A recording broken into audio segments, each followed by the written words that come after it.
各位记者朋友，大家下午。Good afternoon. Welcome to today's press conference. First, an announcement. At the invitation of the Myanmar side, President Xi Jinping's special envoy and vice chairperson of the National Committee of the CPPCC, Jiang Xingzhi, will attend the inauguration of President Min Aung in Myanmar's capital on April the 10th. Now the floor is open. 谢谢。中央卫视记者方浩明提问。China Arab TV. Yesterday, local time, Israel said it had carried out some 100 strikes across Lebanon within 10 minutes. The airstrike has killed at least 250 people and injured 1,100. Iran called the attack a violation of the ceasefire deal and closed the Strait of Hormuz, was China's comment. Lebanon's sovereignty and security should not be violated. Civilians and their property must be protected. We call on relevant parties to stay calm and exercise restraint to help de-escalate the situation in the region.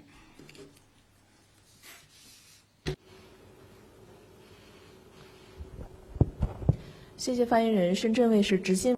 Shenzhen TV.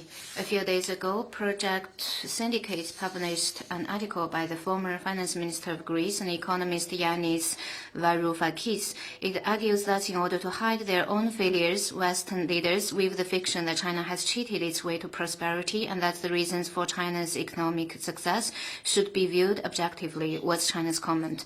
I also noted the article. It is indeed well-reasoned and evidence-based. This objective and rational article is truly worth a read. For a country as large as China, there is no shortcuts to achieve prosperity. It relies on the leadership of the Communist Party of China and the efforts of the Chinese people.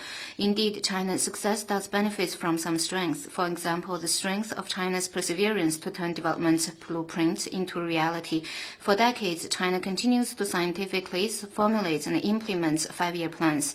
And there is long-term consistency in China's development goals and policies. Another example is the strength of pulling efforts to get big things done. A third example is the strength of China's mega-sized market. China has the world's largest middle-income group and is the second largest consumer market. A fourth example is the strength of China's industrial system with a complete range of industrial sectors. And a fifth example is the strength of human resources. China is home to the largest cohort of R&D personnel. China's success is by no means accidental, still less achieved by cheating. It is a manifestation of the strength of China's system and the success of the Chinese path, the Chinese visions, and Chinese model.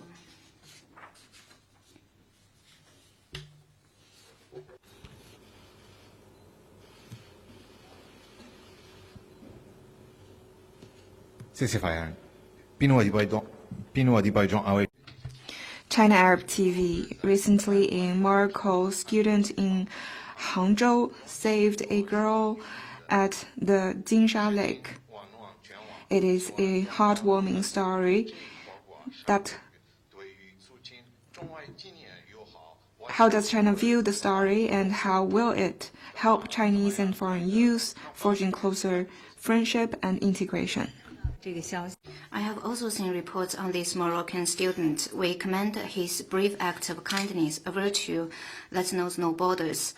This touching episode is also a vivid example of friendship between the youth in China and other countries.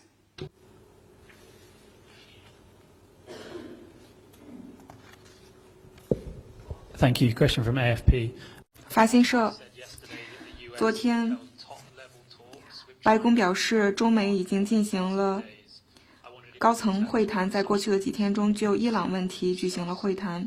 我想问，中美到底谈了什么？第二个问题是回到黎巴嫩，中国是否认为停火协议涵盖黎巴嫩？第一个问题，战事爆发。 Your first question, since the fighting began, China has worked actively to communicate and coordinate with relevant parties to help bring about an end to the conflict.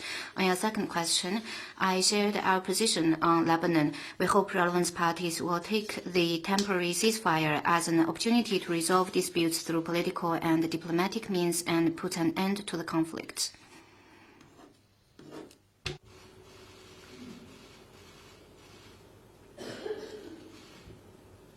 Thank you.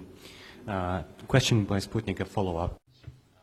卫星社，伊朗议会议长昨天表示，停火以及同美方进行就结束战争的谈判是不合理的，因为他称，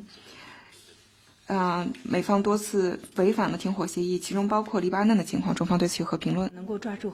We hope relevant parties will seize the opportunity for peace, bridge differences through dialogue and consultation, and restore peace and stability at an early date to the Gulf and Middle East region.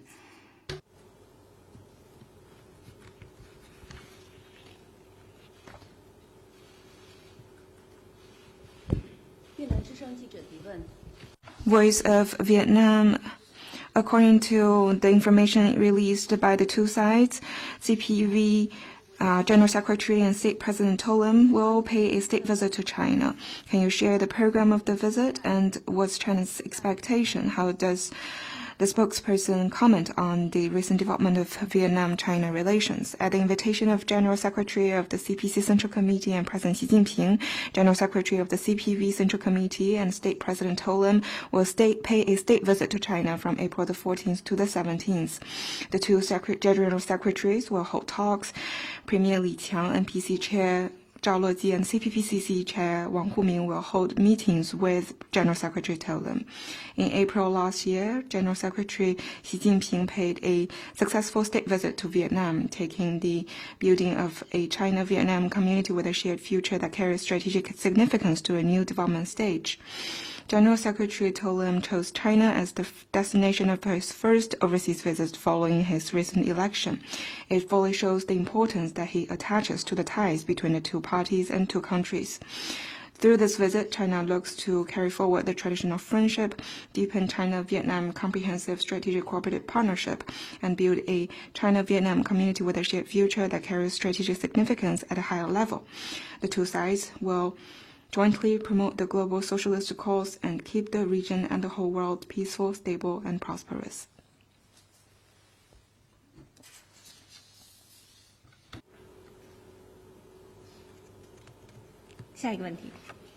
Next one, please.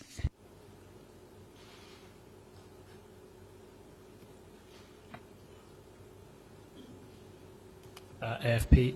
法新社，关于王毅访问朝鲜的问题，能否提供中朝将会谈论什么样的议题？中方会否再次提出恢复旅游？昨天我介绍了王毅外长。 Yesterday, I shared Foreign Minister Wang Yi's visit to the DPRK's arrangement. If there's further information, we will release it in due course. You may stay tuned. I believe the two sides will discuss issues of mutual interest.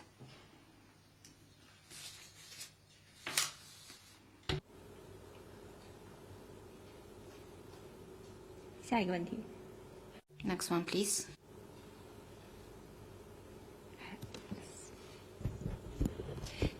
Two questions from Bloomberg. 彭博社，我有2个问题。特朗普总统在 Truth Social 上表示，将对向伊朗提供武器的国家销美的商品征收50%的关税。这一关税立即生效，外交部对此有何评论？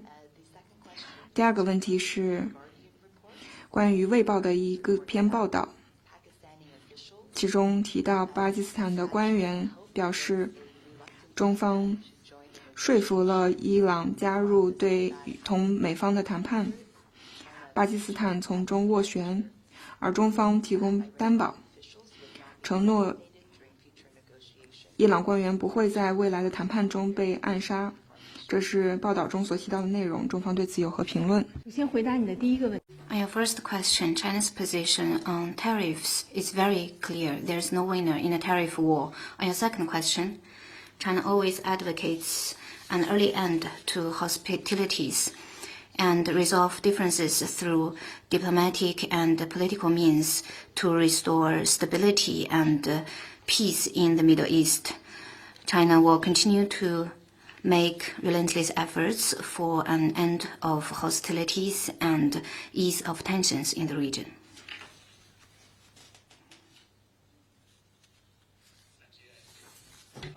法新社，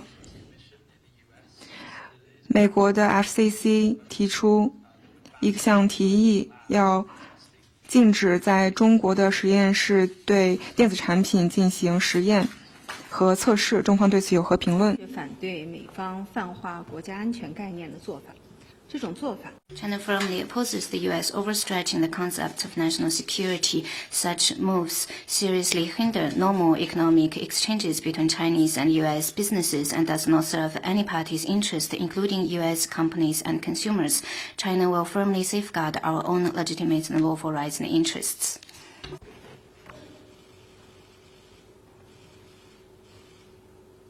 还有其他问题吗？